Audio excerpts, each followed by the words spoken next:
I look like a runaway house slave. I just got back from the gym, and I'm not gonna say which gym. I say that like there's people stalking me. There's nobody in my comment sections that's like, I'm gonna find out where you live. All of my comment sections consist of like very lonely bisexuals calling me mommy, and even lonelier heterosexuals writing me the most lust-filled haikus that I've ever written. And I save all of them, by the way. I'm gonna turn them into a collection of poems. Milk and honey, my sweet ass. I'm gonna title it The Land of Edging and Unreciprocated Love. I have this innate, burning, disgusting desire to always be the hottest bitch at any sort of inane suburban location. Like, I need to be the most attractive person within a Trader Joe's. I need to be flexing on these Bard University postgrads that majored in thought. That is the essence of being an American. Forget trying to own a house or living in like a functional society. Those dreams were dead and gone the second that those Wall Street bankers snorted away your retirement fund. Being an American is flexing on people that have less than you, and you barely even have anything. I only recently actually became an American citizen, which just goes to show you that they're not setting the barrier of entry high enough. I studied, mind you, for the wrong test, because I took the advice of my family and my friends. I'm never doing that again. And I realized just the first question, and I started to sweat. But then eventually I was like, you know what? I'm gonna prove to her that I deserve to be in this country. I recited the entirety of Crank That Soldier Boy. That's not even the title of the song. And she said, you're in and we need you. By the way, during the actual interview process, they ask you if at any point in your life you've helped recruit child soldiers. It's like, what kind of question is that? You know the answer is yes. It was 2007. What the hell else was I supposed to be doing? I reduced the child unemployment rate of that local village down to 0. I deserve a medal, not to be on Interpol's most wanted list. BTW, I might be one of the only women that is actually on that list, and so, like, I'm just saying, I'm breaking new ground. I'm shattering the war criminal glass ceiling. What have you done for feminism? I want to snap Timothy Chalamet's neck like he's a small, fragile bird. Better yet, I want to sort of snap his spine like a glow stick and suck out his bone marrow like it's Kool-Aid. I don't know why I feel that way towards this man. I don't hate him. Maybe it's the fact that he looks like he's made out of porcelain, and that triggers some sort of primal instinct in me where I want to see him shatter. I get so many disturbing, overtly sexual comments, and it will be the most completely innocuous video. But that is my burden, you see. That is what it's like being an unconventional sex symbol. People think that you have to be conventionally attractive to be a sex symbol. No, you don't. You don't even have to be hot. You don't even have to be human. Statue of Liberty, Paddington Bear, the Geico Gecko, the Nile River, I would say. Nile River, top 5 sexiest rivers. The Ganges Wishes. Euphrates, you know what? I'll give it to them because, you know, cradle of civilization. They're not doing so great now. But that just goes to show you that's what happens when you peak in high school. I do consider myself to be an unconventional sex symbol. Self-proclaimed. I am the ideal version of a woman if you are like a closeted theater kid. And I don't mean like you're like the star of your actual local theater. I'm talking you are working lighting crew. You are up in the rafters like the Phantom of the Opera, and every single show night you legitimately consider just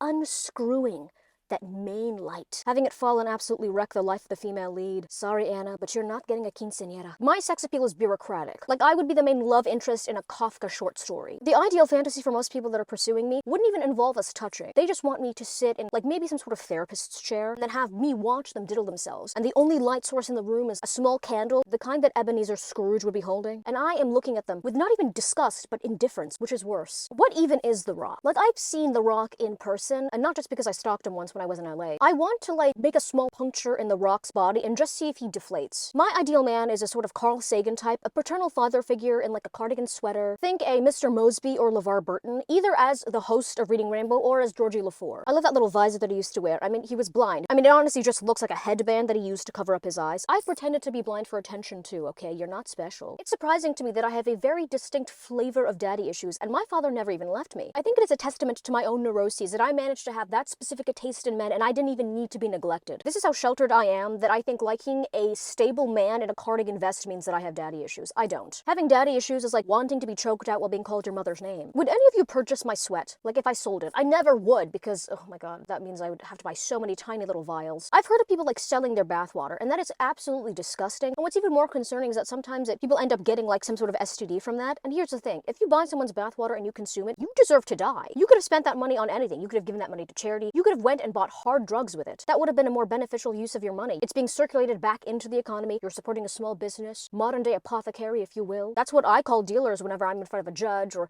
a parole officer. They're entrepreneurs, small business owners. I want Kourtney Kardashian to read me a bedtime story, but I don't want it to be something like Curious George or something that would actually lull me into a nice, sweet REM cycle. She has the kind of voice that is so monotone and dead inside that she could be reading the stories of like refugees or people who've escaped a POW camp and then switch over to reading a grocery list and her inflection would not change. So then they raided our village and they killed my father in front of me.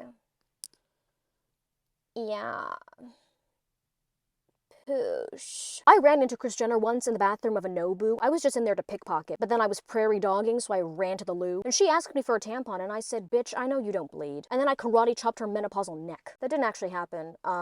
But I wish it did. I just realized that I've basically threatened 3 people within the span of this video, and it's not even a personal record. I think I can easily go for 4. Dr. Oz, your ass is grass. I know that you got your doctorate from fucking DeVry. Was that even a threat? No. Okay, here's a threat. I'm gonna put a thumbtack at the bottom of your shoe. Maybe I do need to go to therapy. Okay, I'm gonna go get a slice of pizza now. Don't judge me. I get pizza from this place so frequently, it's genuinely embarrassing. Like, I will deliberately order from another pizza restaurant just because I don't want this place to know the sheer amount of carbs that I'm consuming. They can't be privy to my glucose-dependent lifestyle. They claim to be an authentic Italian restaurant, but let me just say this. If there's not a diabetic Sicilian grandmother that is chained to one of the radiators in the kitchen, and she's not hand-making that ravioli with her little arthritic fingers, then the restaurant does not have authentic Italian cuisine, okay? If this grandmother is not going into dementia-induced rants about, like, Mussolini was such a handsome man. I don't know why that is her accent, but just, like, bear with me, because I can't do an Italian one. And the person working the cash register has to prod her with a broomstick, like, shut up, Nana, we have orders. The real hallmark of any restaurant that claims to have authentic cuisine is, in all honesty, child labor. If the person working the cash register is not 12 years old, the food is not going to be good. They have to be rude to you, because in order for it to be an authentic experience, the people serving you have to come from a culture where customer service means diddly squat. If I don't come out of that establishment knowing what the N-word in Mandarin is, the food's not going to be hitting. I would get kicked out of Scientology,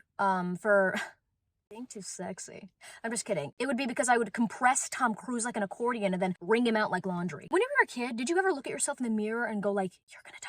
Like, really intensely, and you'd believe it. Tears would start rolling up in your eyes. And then you'd think, like, what is wrong with me? I can't tell anyone this. I mean, I just did. And then you would just, like, go downstairs and eat fruit snacks and disassociate while watching Hannah Montana. I hate hot people so much. Like, genuinely, objectively attractive people. Have you ever seen someone who was just so breathtakingly beautiful that it makes you nauseous? Sometimes, just to even out the score, like, I'll yell at them, you know, while they're jogging past me because they actually care about their bodies. Or sometimes I'll, like, throw a pebble at them, and it's okay. They can't catch up to me because I'm in a moving car. It's an Uber. And the person driving is like, ma'am, please don't do that. That's a crime, I'm assuming. And I say, Margaret, if you keep your mouth shut, I'll tip you $10. And she says, carry on. As a child, I was so delusional. Like, I thought I was a phenomenal singer. Like, I can carry a tune, but I'm not fantastic. But I would still force my family whenever we got together for, like, a birthday or a funeral to listen to me sing. I mean, that was basically a hostage situation. I was bullied occasionally as a child. I mean, like, everyone was. And I think back to some of those moments and realized, you know what? They were correct. I deserved it. Part of being an adult is realizing that sometimes your bullies were right. If I could go back in time to the first grade,